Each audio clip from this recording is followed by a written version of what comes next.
Robert here from the X-Ray Podcast with my co-host Julio Torres. And if you want to see the difference between capitalism and communism, here you go.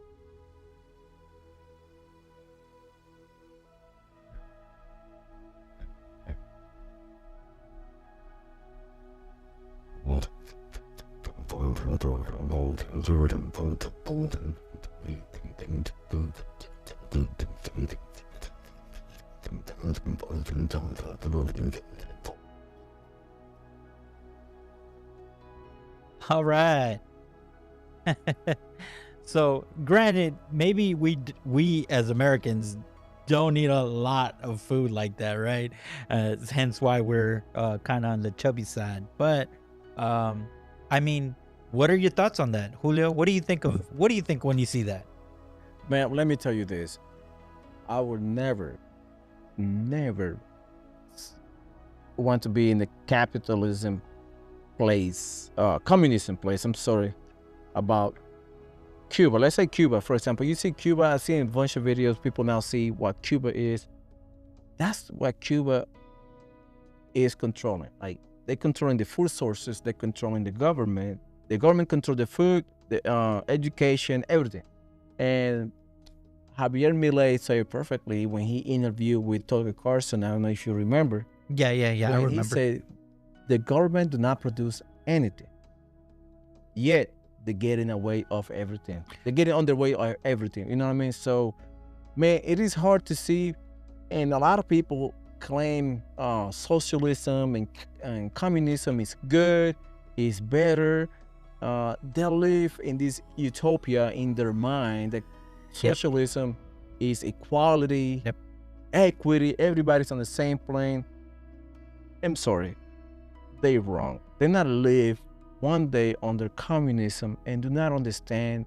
They don't feel the pain. They haven't felt the pain living under such regime and a regime, and that is why they're so ignorant. You know, they are ignorant. They don't know what they're talking about because they never go there. And I guarantee you, if they ever went to Cuba for a week, they will not even last 2 days, and they're asking to.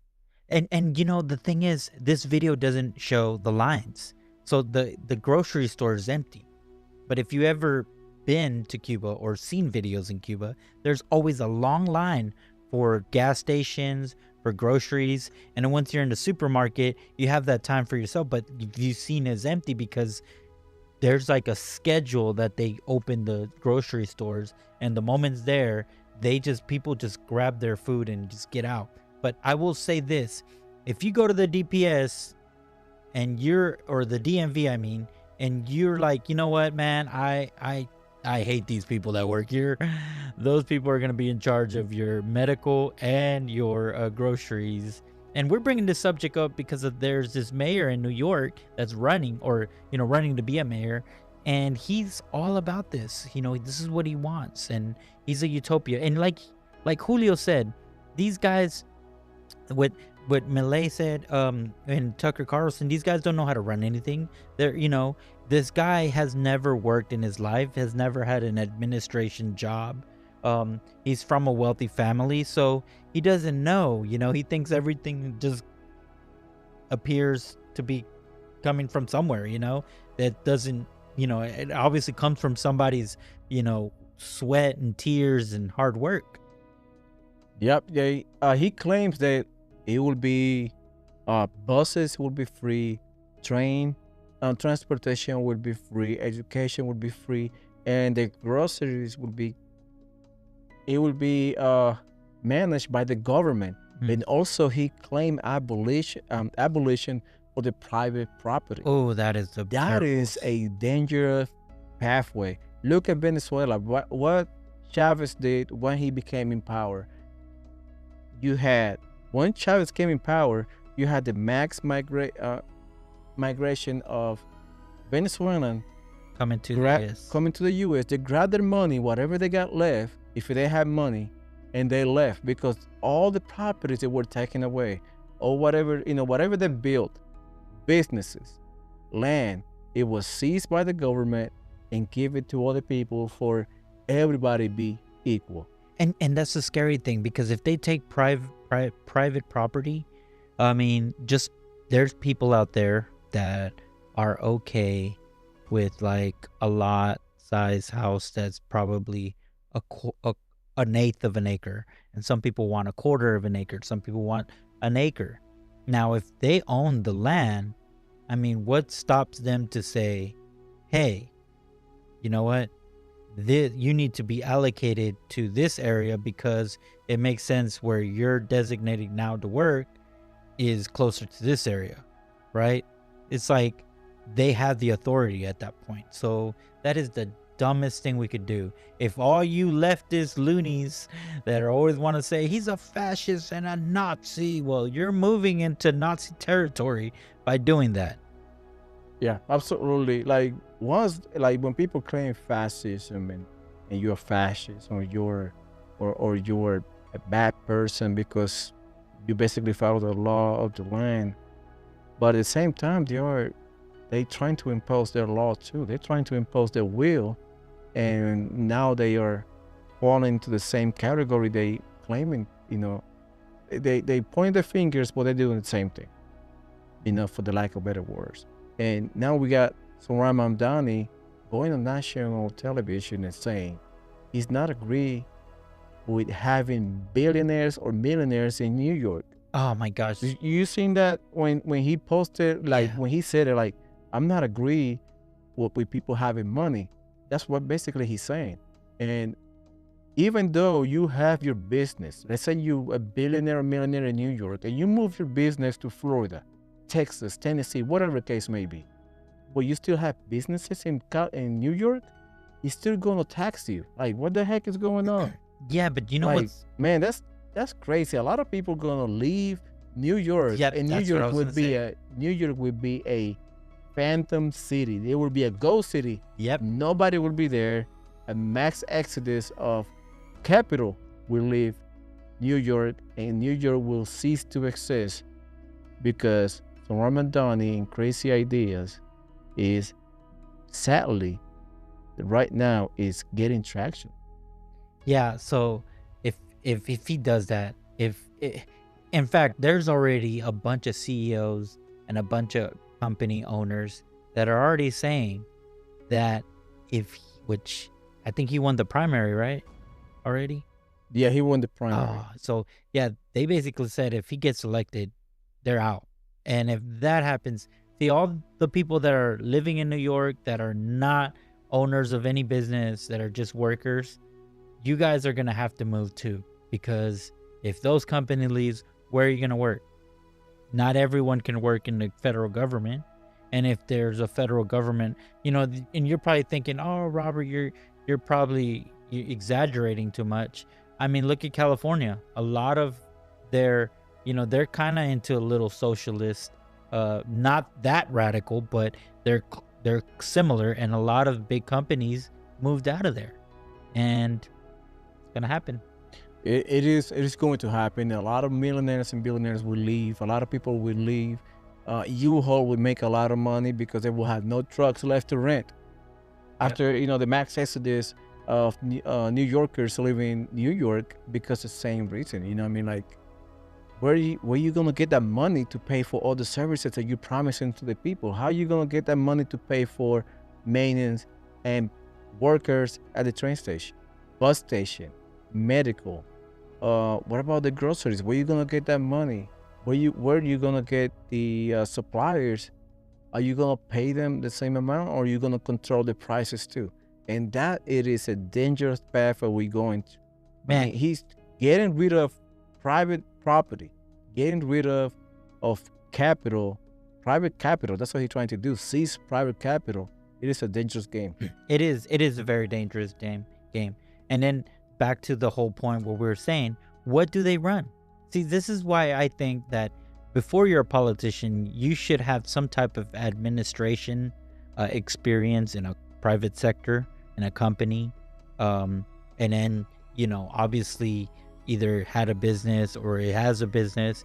And my only reason why I'm saying that is because these people don't know how to start a business. They don't know what it takes. They don't know what, like AOC, like really, she was a bartender, You know, I mean, I hate to say what I'm about to say, but you can train a monkey to do that. If you can train a monkey to juggle balls and like be on a cycle at the same time, I mean that takes more skill than a bartender. Sorry. Yeah, it's good, man. It is what it is, and we need to understand, but they're playing the same game.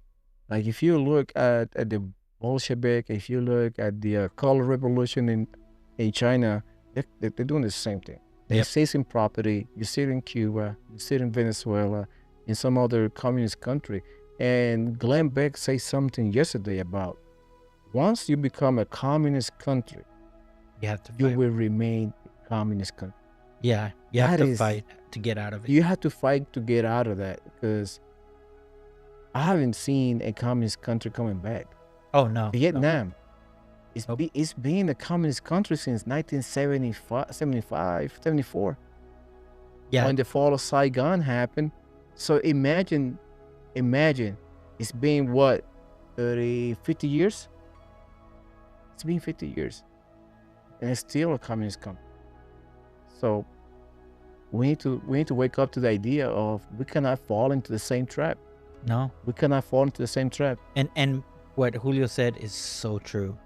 Like the price to get out of, like, we can vote in communism, but we can't get out because that's a real regime. That's a real authoritarian. Like the president of China is just a title. He's really an emperor. He's just saying that just because he wants to cater to all you leftists and because it just sounds good to you guys while he's, treating his what are they called, sweatshops, just so it sounds good. President Xi, Xi Jinping or whatever. But yeah, dude, you're gonna have to fight your way out. Yeah, it happened all over the world. I mean, if you've seen it, it happened. It's Cuba, Venezuela, North Korea, Vietnam. You have China.